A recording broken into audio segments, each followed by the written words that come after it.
नमस्कार. मी भाऊ तोरसेकर. तुम्ही बघत आहात प्रतिपक्ष. मित्रांनो, गेल्या आठवड्याभरापासून राज्यातली जी महाविकास आघाडी आहे ती तुटली, मोडली, मोडण्याच्या तुटण्याच्या उंबरठ्यावर वेगवेगळ्या बातम्या येत आहेत. आणि हे शब्द पुढे मागे करून वापरले जातात. आणि गमतीची गोष्ट अशी की यावर भरपूर बातम्या रंगवल्या जात असताना सुद्धा या तीनही पक्षाचे, महाविकास आघाडीतल्या तीनही पक्षातला कुठलाही नेता, प्रवक्ता, अधिकृत माणूस ही आघाडी तुटली किंवा मोडली याची ग्वाही देत नाहीये, त्याला दुजोरा देत नाही. उलट अजूनही आघाडीमध्ये जीव आहे, वगैरे वगैरे. आता ह्याची सुरुवात कुठून झाली? तर संजय राऊत जे उबाठा शिवसेनेचे नेते, प्रवक्ते आहेत, त्यांनी जाहीर केलं की मुंबई महापालिका आणि महाराष्ट्रातल्या सगळ्याच महापालिका किंवा स्थानिक संस्थांच्या निवडणुका उबाठा शिवसेना स्वबळावर लढवणार आहे. आणि त्याचं त्यांनी जे एक तर्कशास्त्र मांडलं तेही बिलकुल चुकीचं नाहीये. म्हणून तर मला वाटतं सुप्रियाताई सुळे यांनी सुद्धा एक प्रकारे संजय राऊत यांची बाजू उचलून धरली की सामान्य कार्यकर्त्यांनी काय फक्त सतरंजा उचलायच्या का?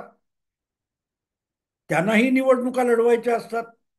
त्यामुळे लोकसभा, विधानसभा सोडल्या तर स्थानिक पातळीवरच्या निवडणुका या आघाडी करून लढायच्या ठरल्या तर मग इच्छुकांना निराश आणि नाराज होण्याची वेळ येते.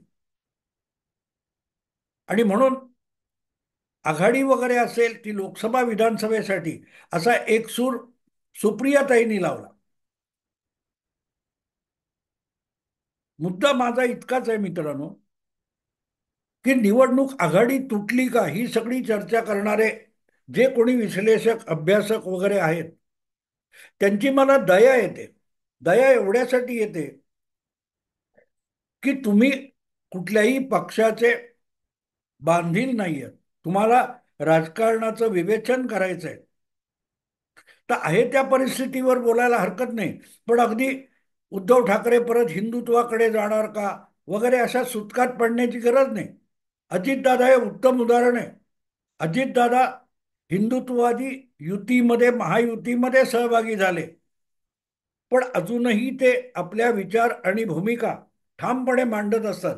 ज्या वेळेला विधानसभा निवडणूक जोरात होती, ऐन रंगात आलेली होती, अशा वेळेला उत्तर प्रदेशचे मुख्यमंत्री योगी आदित्यनाथ यांनी इथे येऊन बटोगे तो कटोगे ही भाषा वापरली. त्याला आक्षेप अजितदादांनी घेतलेला होता. ते उद्धव ठाकरे यांच्यासारखे वाहवत गेले नव्हते सेक्युलर व्हायला.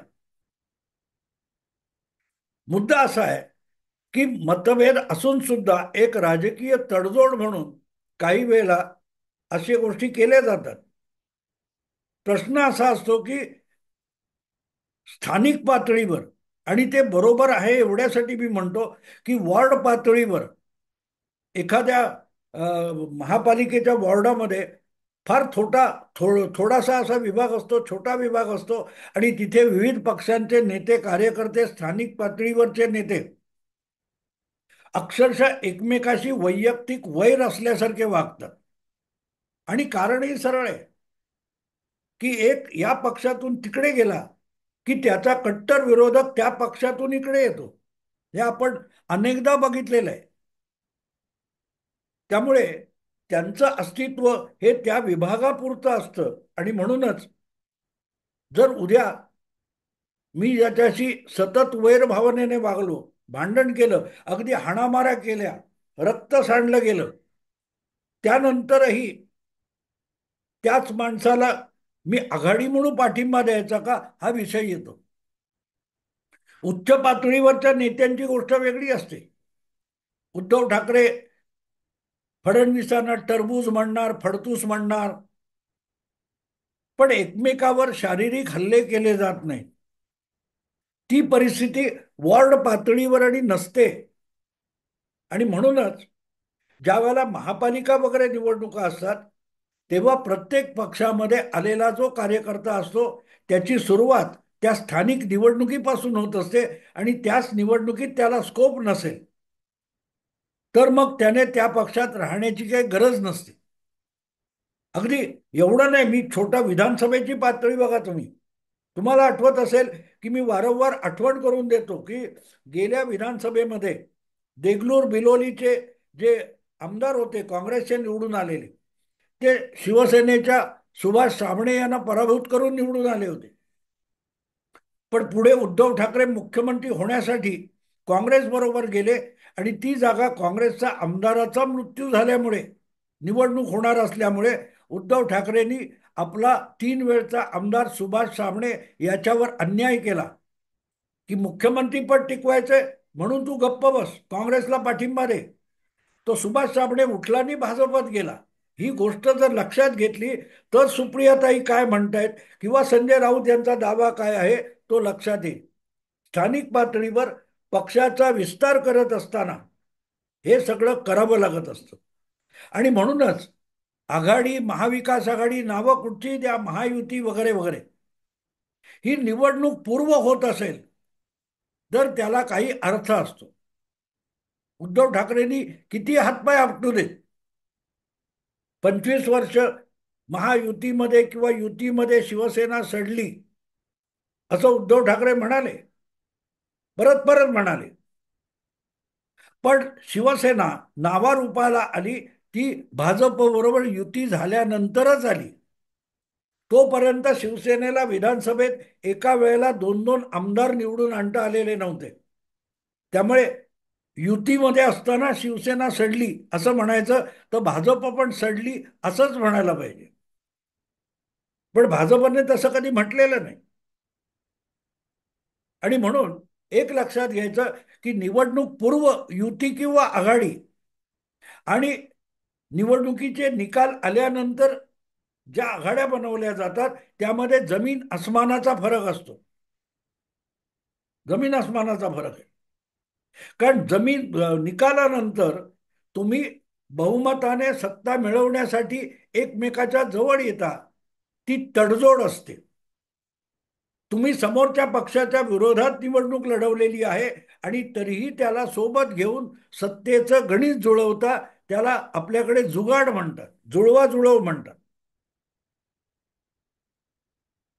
आणि त्यामुळे विधानसभेच्या किंवा कुठल्याही निवडणुकीच्या आधी झालेली युती किंवा आघाडी आणि निकाल आल्यानंतर झालेली आघाडी यामध्ये जमीन आसमानाचा फरक असतो. महाराष्ट्रामध्ये महाविकास आघाडी नावाचा जो काय प्रयोग उद्धव ठाकरे आणि शरद पवार यांनी केला, हा दोघांचाही मतलबी भामटेगिरीचा प्रकार होता. कारण उद्धव ठाकरे भाजपच्या सोबत महायुतीतून निवडून आले होते आणि मतदारांनी महायुतीचं सरकार यावं म्हणून दोनही पक्षांच्या, काँग्रेस आणि राष्ट्रवादीच्या आघाडीला पराभूत केलेलं होतं. ते बहुमताच्या जवळपास सुद्धा पोहोचणार नाहीत इतकी फक्त 98 जागांची बेरीज त्या 2 काँग्रेस पक्षांना दिली होती आणि त्याच्या उलट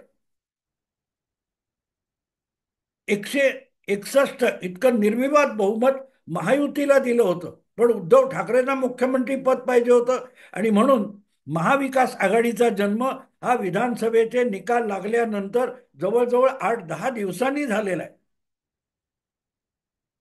तो लोभातून, मोहातून झालेला जन्म आहे. आणि म्हणून एक गोष्ट लक्षात ठेवता येते की निवडणूक पूर्व युतीला आपण लग्न म्हणू शकतो, तर महाविकास आघाडी सारखी जी काय आघाडी तयार होते ही निकालानंतरची असल्यामुळे त्यात एकमेकासाठी काहीही केलेलं नसताना एकत्र नांदण्याची जी गोष्ट असते त्याला आपण लिव्ह इन रिलेशनशिप म्हणू शकतो. लिव्ह इन रिलेशनशिप अलीकडे हे फॅड आलंय ना, आणि कोर्टाकडून किंवा कायद्याने त्याला मंजुरी पण दिलेली. लग्न झाल्याशिवाय एका स्त्रीने आणि एका पुरुषाने एकत्र राहणं हे समाज मान्य नव्हतं.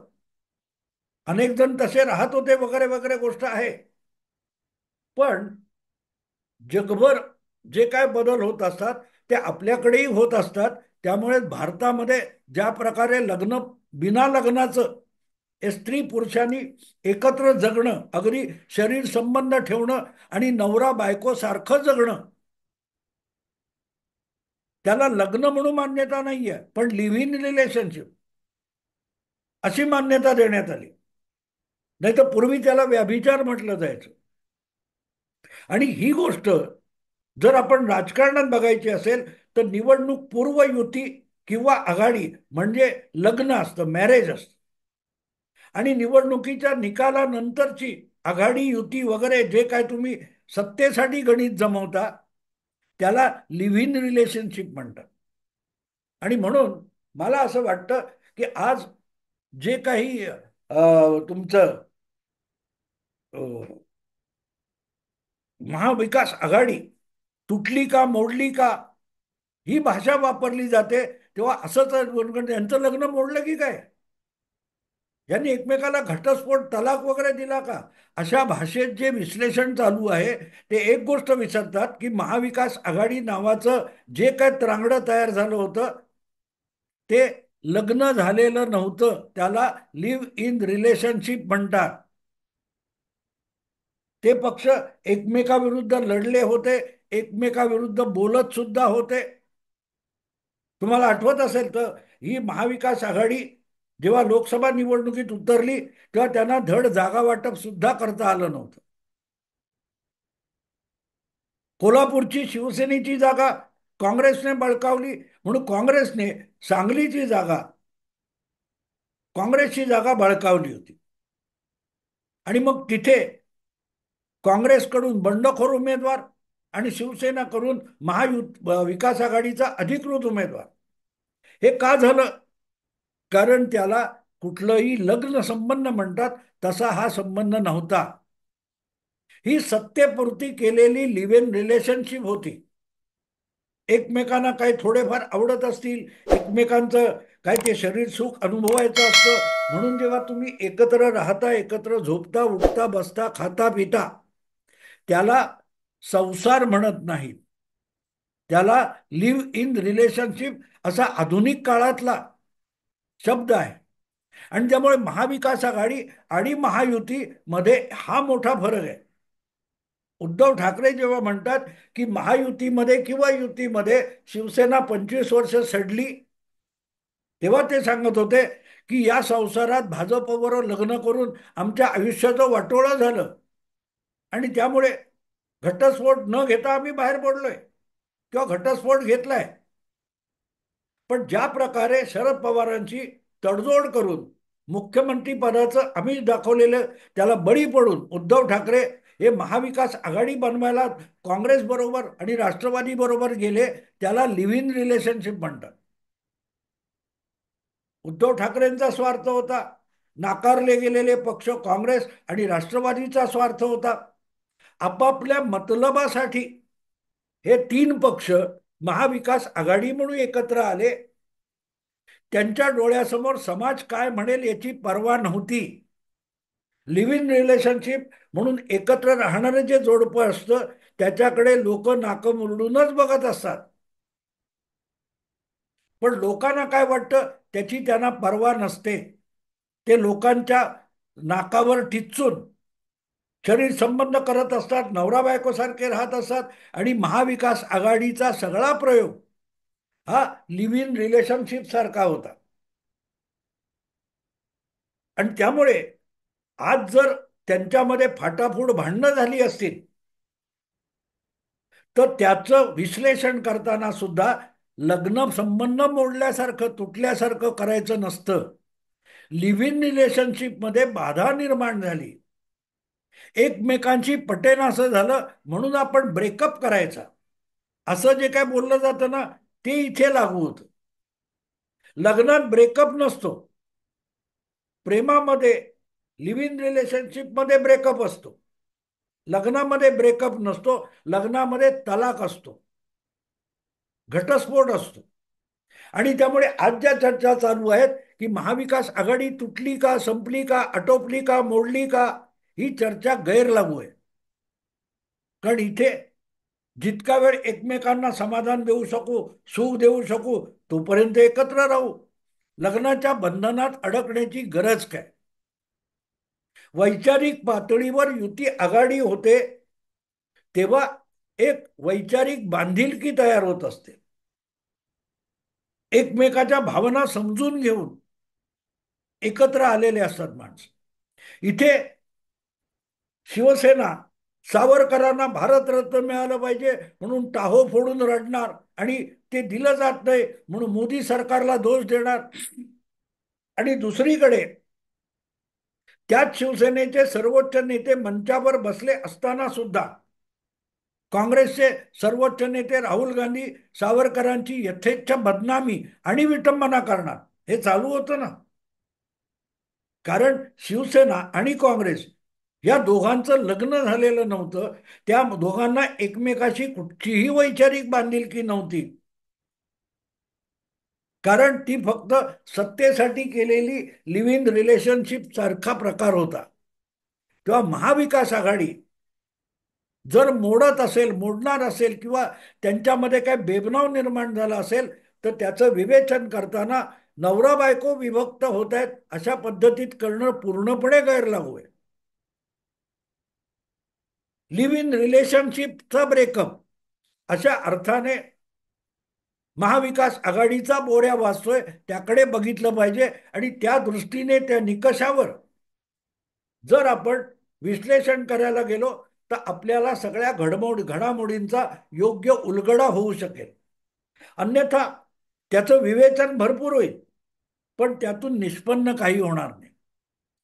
आज ज्या वेळेला संजय राऊत म्हणतायत की महापालिका निवडणुका सगळ्या राज्यातल्या आम्ही स्वबळावर लढवू, काँग्रेसही आणि राष्ट्रवादी शरद पवार गट सुद्धा त्याच मानसिकतेमध्ये आहे. त्याचं कारण त्यांना या संबंधातून, या रिलेशनशिप मधून कुठलंही काही उद्दिष्ट साध्य करायचं नाहीये. कुठलंही उद्दिष्ट साध्य करायचं नाही. बस शरीर सुखासाठी जवळ येणं, एकमेकाच्या सहवासाचा आनंद घेणं. पण त्यातून कुठलीही जबाबदारी निर्माण होत असेल तर ती टाळणं, याला लिव्ह इन रिलेशनशिप म्हणतात. आणि सगळ्या महाविकास आघाडीचा जो ढाचा होता तो तुम्ही बघितलात तर तो तसा होता. एकमेकाला मदत करून हे लोक बहुमताने निवडून आलेले नव्हते. उद्धव ठाकरेंचे 56 आमदार निवडून आणण्यासाठी भाजपचा काही ना काही उपयोग झालेला होता. उलट उद्धव ठाकरेंचे 56 आमदार निवडून येऊ नये म्हणून काँग्रेस आणि राष्ट्रवादी यांनी आपल्या परीने पूर्ण प्रयत्न केले होते. आणि त्यामुळे ते दोन पक्ष आणि भाजप शिवसेना यांनी जवळ येणं हे अनैसर्गिक होतं. तरीही ते एकत्र आले कारण प्रत्येकाची आपापली जी गरज, लोभ, मोह आणि मनसुबे होते त्यासाठी एकत्र आले होते. त्याला लिव्ह इन रिलेशनशिप म्हणतात. आणि त्यामुळे जमत नसेल, पटत नसेल, आपण अपेक्षेप्रमाणे एकमेकांना सुख समाधान देऊ शकत नसू तर विभक्त होण्यासाठी अगदी कोर्टात जाऊन घटस्फोटाचा अर्ज करा, डायव्होर्सचा अर्ज करा, कोर्टाची परवानगी घ्या, असलं काहीही करायची गरज नसते. काहीही करायची गरज नसते. नाही पटलं बाजूला झालो. तर संजय राऊत जे काय बोलतायत ते अजिबात चुकीचं आहे असं मला वाटत नाही. आणि म्हणूनच काँग्रेस असो किंवा राष्ट्रवादी शरद पवार गट असो त्यांची फारशी तक्रार दिसत नाही. गंमत असं आहे की हे जे काय लिव्ह इन रिलेशनशिपचं त्रांगडं होतं त्याला गुण्या गोविंदाने नांदणारं काय ते त्रिकूट किंवा गुण्या गोविंदाने चाललेला संसार असा भासवण्याचा जो खुळचट प्रयत्न अनेक विश्लेषक करत होते ते तोंडघशी पडलेले. ज्यांनी आयुष्यभर शिवसेनेची निंदा नालस्ती केली असे अनेक पुरोगामी लोक या महाविकास आघाडीचं संसार म्हणजे किती गुण्या गोविंदाने चाललेला लक्ष्मी नारायणाचा जोडा वगैरे आहे अशा भाषेत बोलत होते. ते बिचारे तोंडघशी पडले. कारण हे लग्न आहे असं भासवण्याचा प्रयत्न त्यांनी केला होता. आणि अर्थातच आपलं हेतू साध्य होतोय तोपर्यंत महाविकास आघाडीतले तिन्ही पक्ष हे कसं गुण्या गोविंदाने चाललंय हे भासवण्याचा प्रयत्न करत होते. एखादं लग्न झालेलं जोडपं असल्यासारखं जगून दाखवत होते, पण वास्तविकता तशी नव्हती. आणि म्हणून आज महाविकास आघाडी मोडीत निघत असेल तर त्यासाठी कोर्ट कचेऱ्या करण्याची गरज नाहीये. कोर्ट कचेऱ्या करायची गरज नाहीये. जसं एकनाथ शिंदे किंवा अजितदादा हे पक्षातून बाजूला झाले किंवा त्यांनी पक्षातल्या वरिष्ठांना बाजूला केलं तेव्हा कोर्ट मामला उद्भवला, तसं महाविकास आघाडीच्या बाबतीत काहीही होऊ शकत नाही. कारण हा लिव्ह इन रिलेशनशिपचा मामला आहे. यांचं लग्न कधीही झालेलं नव्हतं. तेवढी एक गोष्ट प्रत्येकाने समजून घेतली तर महाविकास आघाडीचा बोजवारा का उडतोय हे आपल्या सहज लक्षात येईल. त्यासाठी फार मोठं विवेचन करण्याची गरज नाही. गरज होती तोपर्यंत एकत्र आले, हेतू संपला, एकमेकाविषयीचं आकर्षण संपलं, बाजूला झाले. असो मित्रांनो, आता इथेच थांबतो. आवडलं लाईक करा, शेअर करा आणि प्रतिपक्षाला सबस्क्राईब करा. नमस्कार.